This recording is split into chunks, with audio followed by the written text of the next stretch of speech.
after50.com, and today I want to do a special talk with you on empowerment, being ageless, and the fears that stop us. And I think that this is something that I've noticed coming up quite a bit lately. So the more I thought about it, the more I thought instead of just writing an article on it, I wanted to talk to you one-on-one about this. So I have made some notes that you may see me looking at over here from time to time because I've noticed a couple things about myself. I'm really good at just writing an article and saying whatever's on my mind, but when it comes to just turning on the camera and talking, I tend to repeat myself or make it too long. So I have notes that I've written out to try and keep this as short as possible and still say all the really important stuff that I want to talk to you about. So let's get started. While some women over 50 are fully coming into their power, many others are becoming more cautious, going in the exact opposite direction, and worried that they're losing their importance and their influence, not only in the workplace, but in their lives overall, whether it's because divorces that happen more often after 50 or empty nest syndrome or whatever it is, that a lot of women are left feeling marginalized. So I started thinking about what could be causing this.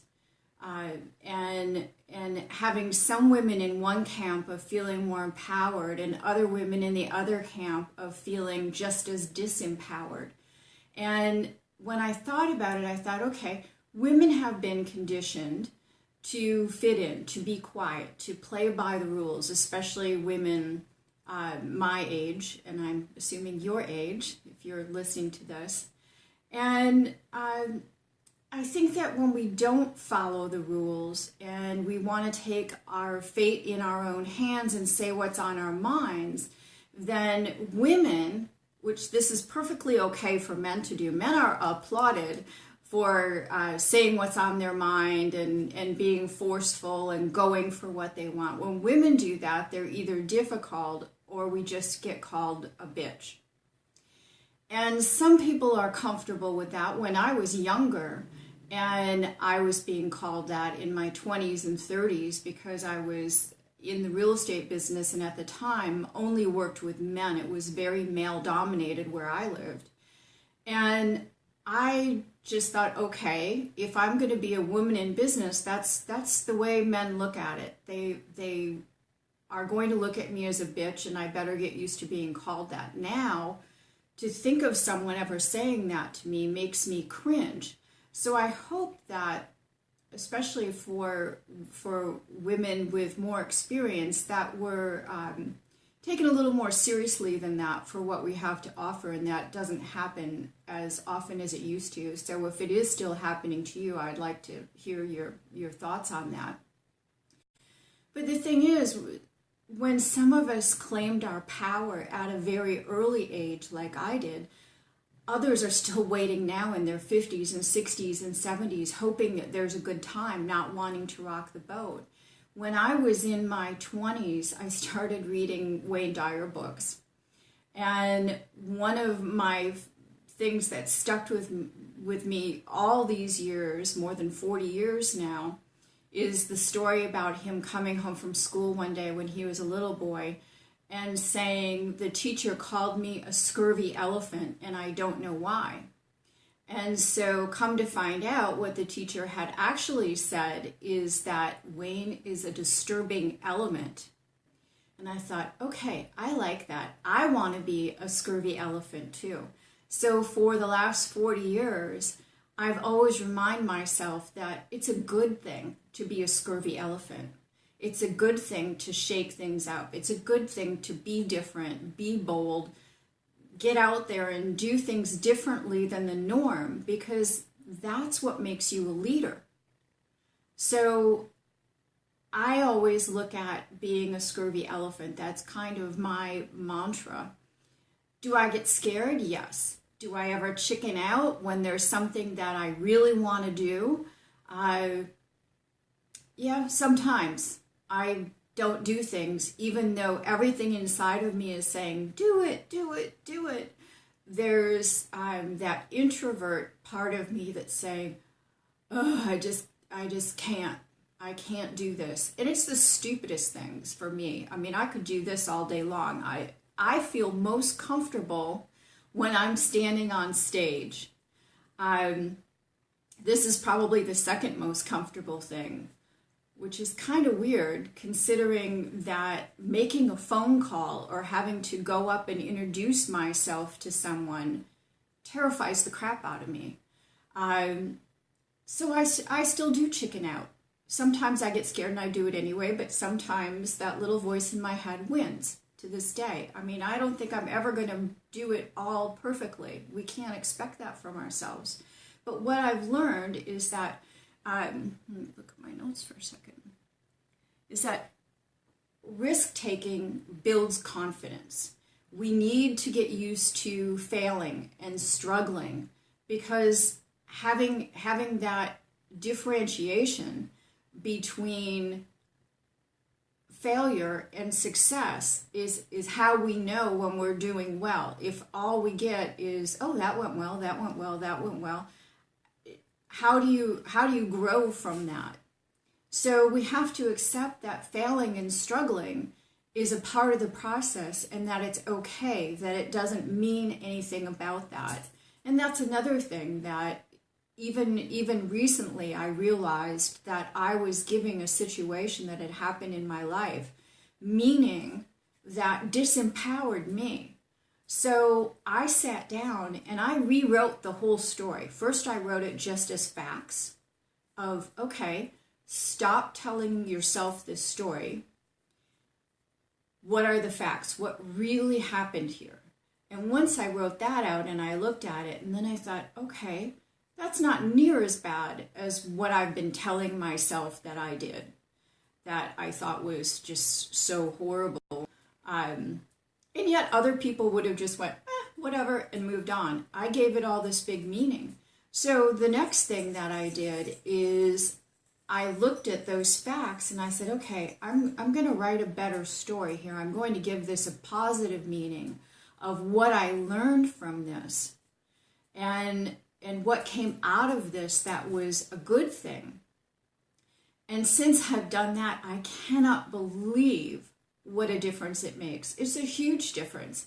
And I've been hanging on to this one story for years. I mean, it's embarrassing to think about it now. But, you know, we all have these little corners where things still hide out in our lives. These little things that are still out there going, oh, I'm not so far, you can't reach me. You can't get to me, but I'm still here, and I'll let you know when I'm still here. So we need to take charge of our lives. We can't be afraid to fail. We can't be afraid of the struggle. Striving for perfection and people-pleasing leads to us not taking risks. If we're always so worried about what our spouse will think, what our kids will think, what our friends will think, what the people you work with will think, what your peers will think, you know, what will the people that you're trying to impress think? It doesn't matter. The only one you should be trying to impress is yourself. The only one you should need a high five from is yourself. You should, at the end of the day, go woohoo to yourself in the mirror and say, can you believe that we did that today? That's what you want to go for. And that takes stepping outside of that box. I have two little dogs right over here, sitting here with me. Be quiet. Okay, come here. Okay. Here's the little barker. I'm kind of in a different room. Well, I'm not kind of in a different room. I am in a different room today because there was so much noise going on downstairs in the condo downstairs. They're doing some repairs or something. So I'm in the third bedroom with the door shut and the two dogs in here. But they can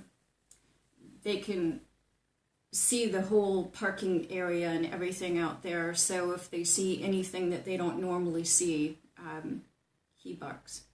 Not loud, but he barks. So where were we? Let's see. We were talking about the thing I did, how I rewrote that story. I think, the thing about perfection and risk-taking, being willing to fail and struggle, being cautious and being a perfectionist are both things that take us far away from being empowered. They're both disempowering. We have to overcome something to gain confidence. We have to be willing to speak up, even when it feels like no one is listening to us yet. Because if you go out there and you speak your mind and you say what you truly believe, eventually there will be people listening, and the amount of people listening to you will get bigger and bigger. And so you have to start where you're at.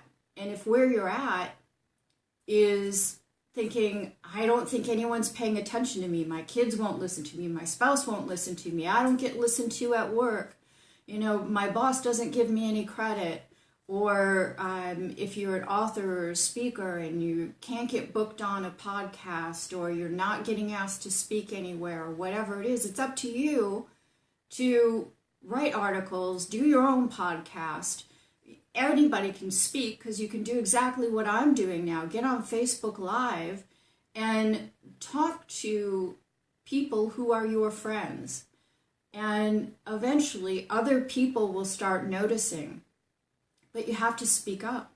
You have to speak your mind. We have to do things that make us uncomfortable to become comfortable living as our true, authentic selves.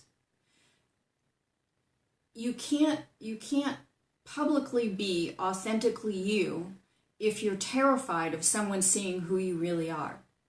It's something that you have to do for yourself. It's that sticking one little toe out there a little bit further each day. And when you see that people aren't shocked, they aren't recoiling, and you go, what have I been waiting for? What have I been so afraid of? The world isn't aghast that I just said whatever I said, or that I did whatever I did. And you'll slowly build that confidence to be your authentic self in front of everyone. And then your life becomes a true joy. That's a huge difference. It's a completely different way of living. And you have to be willing to fail as much as you want yourself to succeed. Do you understand that? So if your drive to succeed is up here, your willingness to fail has to be at least as high, because you've got to take those chances. We all have to become comfortable with how we look and how we look today. I can't believe how often this is coming up. And I don't know why people are contacting me. Either they're thinking one of two things. Either she seems very comfortable with herself, and I'd like to be like that too, or they're looking at me and going, okay, if she can be comfortable on video looking the way she looks, then what's wrong with me? Why can't I do this? So one of those two things is what's actually going on with people. And frankly, I don't care which one it is, because I have come to terms with the fact that I am not 20. I am never going to look like I'm 20 again. I don't know that I would want to look the way I looked when I was 20. You have to get comfortable with who you are today. And if you watch the videos that I do on Wednesday with the unboxing, I get the box, I turn my phone on, and I do it. So whatever I look like that day is whatever you're going to get. I don't go through a bunch of stuff to get ready to do that video. And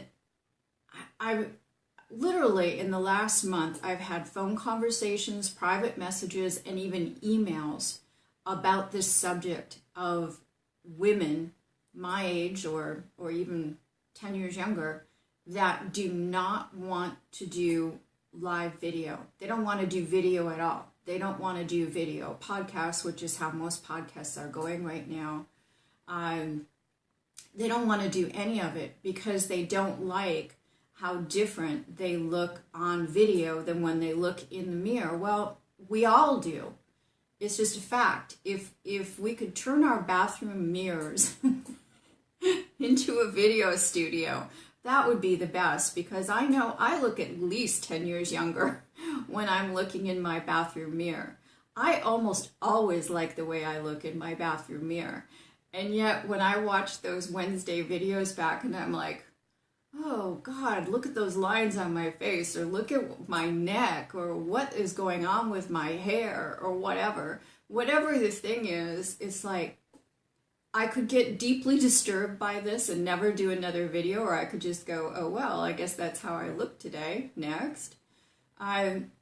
So it's something that we need to come to terms with, because having fear about our appearance based on how people will perceive us at this age affects our decisions. It affects our decisions about our business, about our lives, about everything. So it could prevent you from having the business that you really could have. It could prevent you from having the joy of expressing yourself and doing what you love to do the way you want to do it, because you're more concerned with how other people are going to see you, your physical appearance, than what it actually is that you have to say. And I think expecting yourself to look younger or look perfect is more than just unrealistic. It's insane. I mean, you know, nobody cares what a guy looks like. He can throw on a t-shirt. It doesn't even matter if he combs his hair. How many times have you seen guys with messed up hairs that just, hairs. At our age, some of them have two hairs. But the thing is, it doesn't even matter. It doesn't matter if they've got two hairs, no hair, a whole head full of hair that's all going in different directions, if they just threw on something that they got out of the laundry, or if they're perfectly coiffed and wearing a suit and tie. For a guy, nobody cares, because they're listening to what they're saying, not judging their appearance.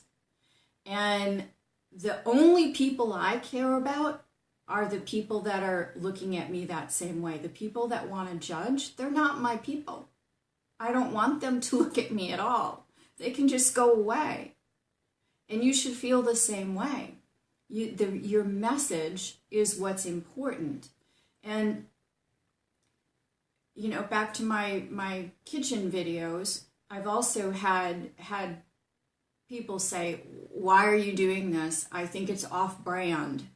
I'm like, okay, does everything I do, especially on my profile page, which is personal, does it have to be on brand? I do them because I enjoy doing them. And I did a couple last year, and my friends laughed at me and said, okay, you are the only person I know that would go absolutely crazy over you know, carrots that are all different shapes and sizes with these big green leaves, and green onions that are like 4 feet long. It's like, but I love that stuff. And because I think I just did a couple of them last year, but the comments that I've gotten between last season and this season from people who say, I started buying things at the farmer's market, or I went to a co-op and checked on getting a box. I started eating more organic. I'm eating a wider variety of vegetables after I saw something that you did. Or I started making some of those recipes because you told me it was easy, and guess what it was? So now I'm cooking more. Well, that inspired me, and I decided this year when I got the first week's box that I was going to do one every single week, that I would do an unboxing. I would look and see what I have, figure out what to do with it, and that I would share recipes to use at least some, if not all of those vegetables every week. And I do it for the love of doing it. I do it because of the response I got, even from a few people. That's enough for me. I don't need hundreds of people approving of what I do to make me feel good about doing it. I've always looked at things as, if I can help one person, then that's enough. If I can help 1 million people, even better. Anything in between is all the same to me. I'm not going to stop doing something that I personally love doing because there's not enough people. Not enough people may influence some business decisions, but it should never influence what you do from a personal joy perspective. You should always follow your bliss. And if, doing a gardening video or taking people on a walk with you in a particularly inspiring place, or whatever it is that you enjoy doing, do it. You'll be surprised how many people will enjoy being there with you, watching you do it. I just think it's important that you go for whatever it is that makes you happy. And, it doesn't have to be a big production. I'll tell you, like I said, for my kitchen videos, I will put on eyebrows because I don't have any. So I do that. But even for videos like this, where I'm literally sitting, less than 2 feet from the camera, I put on eyebrows, eyeliner, which I'm realizing now you can't see, so I didn't need to do that. I put on lipstick. I'm not sure you can tell the difference, so I might not have needed to do that either. And I changed my shirt. That's it. I comb my hair, but my hair is whatever my hair is that day, and that's just the way it is. So maybe at some point I will go back to my old self and dress professionally and shock you one day.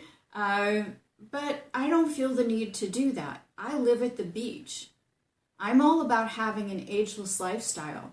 There is no reason for me to have to get dressed up, to be taken seriously, to put on jewelry or do my hair or dress differently than the way I dress living in Mexico. If people can't accept me for who I am, then again, they are not my people. I think if there's one message, it would be, stop twisting yourself into a pretzel, trying to appeal to people who aren't the people that are your people to begin with. So let's see what else I wanted to talk about here. Oh, I know what it was. Yesterday, I saw a quote from Iyanla Vanzant, and I wrote it down so I wouldn't forget it. It was, comparison is the act of violence against the self. And when I saw that, I sat there and I went, what? And I just read that again and tried to soak it all in. Comparison is an act. Okay, let me start over. Comparison is an act of violence against the self. It's like you're literally beating yourself up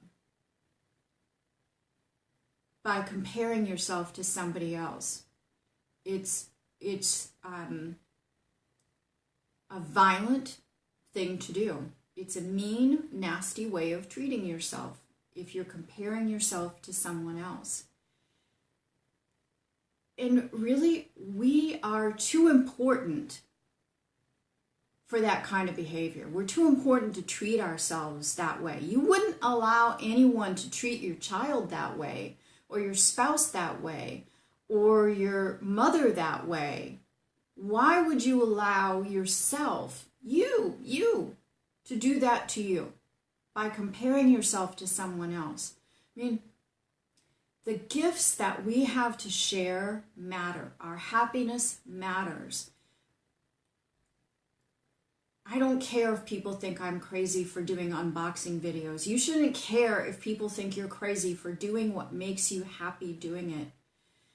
If I did, I wouldn't do them. No one's forcing me to do them.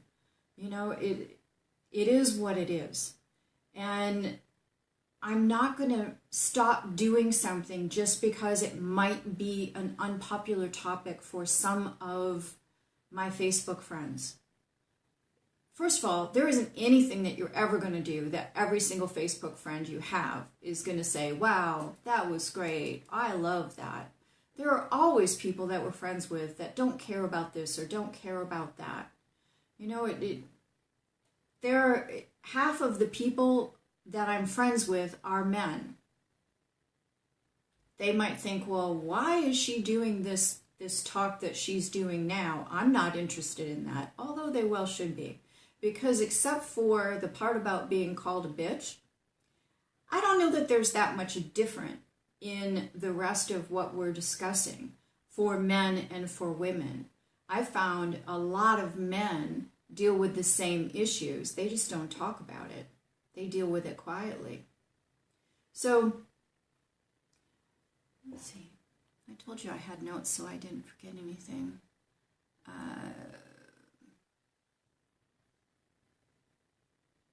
Okay. Oh, the last thing. The important thing is that we're putting ourselves out there, doing things that make us feel vital and alive. And we need to continue to grow and change as we become more and more empowered and ageless, body, mind, and soul. I've made this my number one goal since the first day in my business back in 2001. The very first thing that I created was a 40-day personal transformation system. Change one thing, change your life. And then in 2004, I created the Women's Business Empowerment Summit as the first live event of its kind, empowering soul-based women, information marketers, authors, experts, speakers. And in 2014, I created Ageless Lifestyle After 50, which at the time was just a passion project for me because I was so sick and tired of seeing all this, not fake, incorrect, I couldn't find the right word, incorrect information about health and nutrition from so-called experts. Now, I've been studying health and nutrition and the mind-body connection since 1981, and I've probably put in a whole lot more hours over those years than people who have some name or letters after their name that they took some online course or something. And there's so many of those. They take a course and all of a sudden they're giving all this information and it's just incorrect. And after a while, I thought, okay, there must be some place I can send people to get better information. And when I looked around, I couldn't find anything. So I decided I would create my own site, and it just kind of grew from there.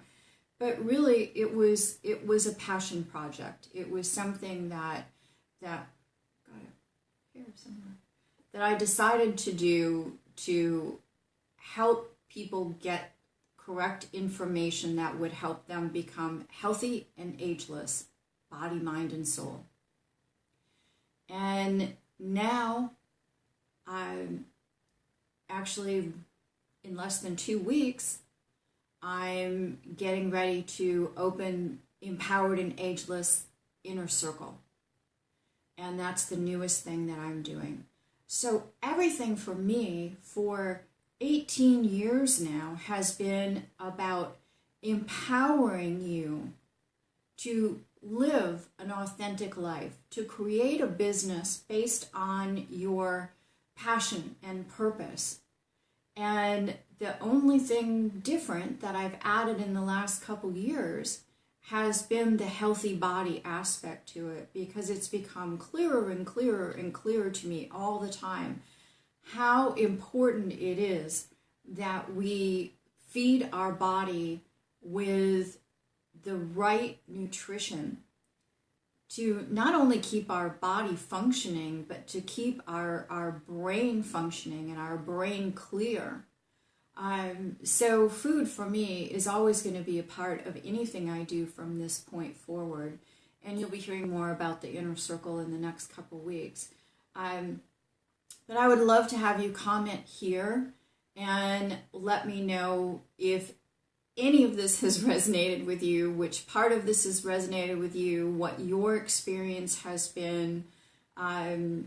If you have tips that you would like to share on being empowered and ageless in your life or business, I would love to hear those as well.